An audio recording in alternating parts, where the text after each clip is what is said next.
So guys, welcome to the ancient town of Arezzo, now known as Arezzo. And once a month, just an hour's drive south of Florence, you'll find one of the best antique fairs in the world. Now, as someone who comes here almost every month to get some new character pieces for my property, I'll be letting you in on all of the treasures that you can find here, along with their prices, and some tips on how to upcycle some amazing statement pieces for next to nothing. Come with me, good people, as we explore the history-tinged streets of Arezzo for a truly magical day of antique hunting. The first category of antiques that Arezzo always has a fabulous collection of is lighting. As you can see, the styles on show range from Victorian to Art Nouveau, all the way up to the mid-20th century. Most are priced in the mid-hundreds, but you'll also find plenty of smaller table or wall lights for just a few tens of euros. And one of my favourite buys from previous fairs were this pair of brass bedside lights for 40 euros. Or this elegant glass chandelier for only 60. More on those pieces in an upcoming episode of our Renovating a Palace series, following the works on our historic property in central Florence.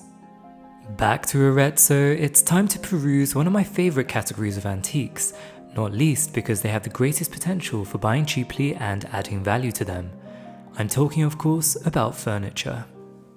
Now this is a gorgeous example of a recently restored piece which is being sold for 800 euros, and from my experience is about 10 times more expensive than what I'd pay for it.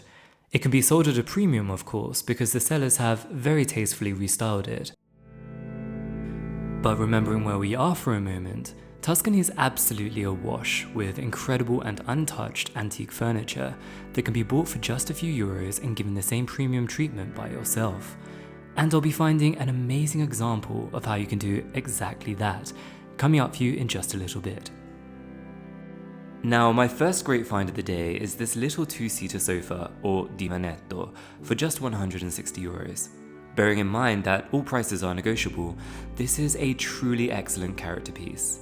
While not comfortable enough to act as your main sofa, of course, you may wish to update the cushions, and it would nevertheless be an exquisite way to create a pocket of high Renaissance style in any corner of your home.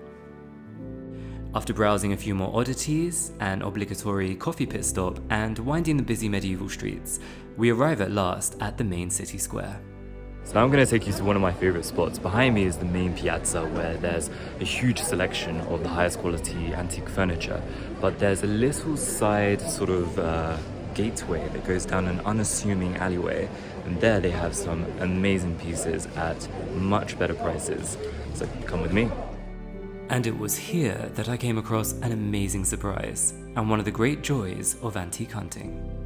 Now, for example, the little sofa I showed you earlier, which I thought was great quality and a great price, I found its twin single seat just behind me, hidden on this stack, and only 40 euros. Here we can see that they were either split up at some point in the past, with the sofa getting a paint job in the intervening years, or they at least once came from the same workshop. Aside from being a real thrill to find matching pieces like this from totally different sellers, not least for their great prices, I'm personally totally enamored with this style of seat.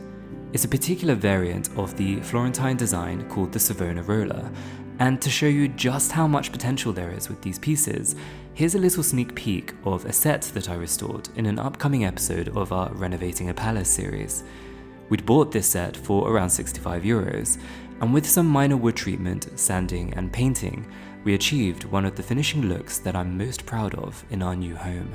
Something that, if for sale in Arezzo today, could easily be sold for many hundreds. Now, part of the Arezzo experience is not only the antique hunting, but also the enjoyment of the day. And we're heading now to one of my favorite spots for lunch, and it's quite a special place, so I'm hoping you'll like it too. Found down a narrow and unassuming back street, and up a grand flight of stone stairs, is an impressive loggia where you'll be treated to 4 courses of an Italian feast for only 20 euros. It's one of those experiences that in any English-speaking country would be commercialized and charged at a premium, but here is a family-run place where simplicity is king. you'll enjoy a carafe of wine, an antipasto soup, a primo piatto of lasagna, a secondo piatto of roast beef, and a dolce of whipped white chocolate, not to mention another obligatory espresso and a matcha cafe. Recharged and back to the fair, it's time to highlight the final category I'd like to explore in this video: accent pieces. Now, these decorative items can be grand and historic works of art worth many thousands of euros, or they can be smaller and more affordable artisanal pieces that used aged materials to create a classical or antiqued aesthetic.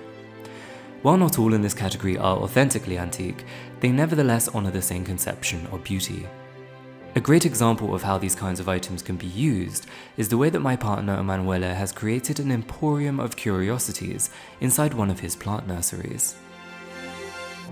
There's another element at play during any visit to Arezzo, as occurred to me in the middle of filming there.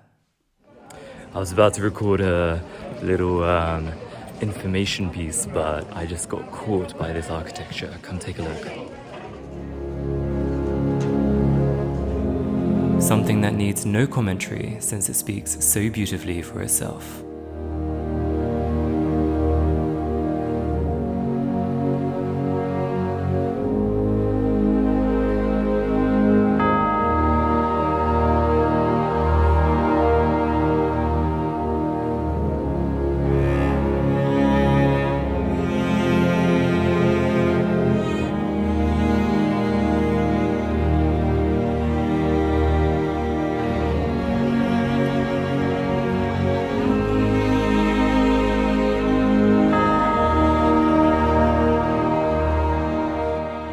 After a long day of retail therapy, you'll be pleased to know of a local Arezzo institution that'll help you get your purchases of the day back to your car. The historic centre is traffic-free, save for this charming elderly man who runs around the city in his little pickup truck, which runs on a Vespa engine.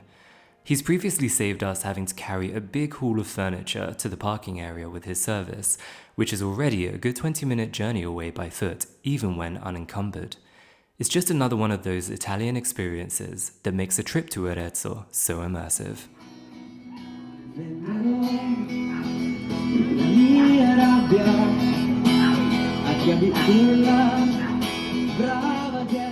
And finally, back to Florence, we unload just the one purchase of the day from this particular trip, a €20 column which we gave the 5-star treatment and now stands proud in our main fresco room.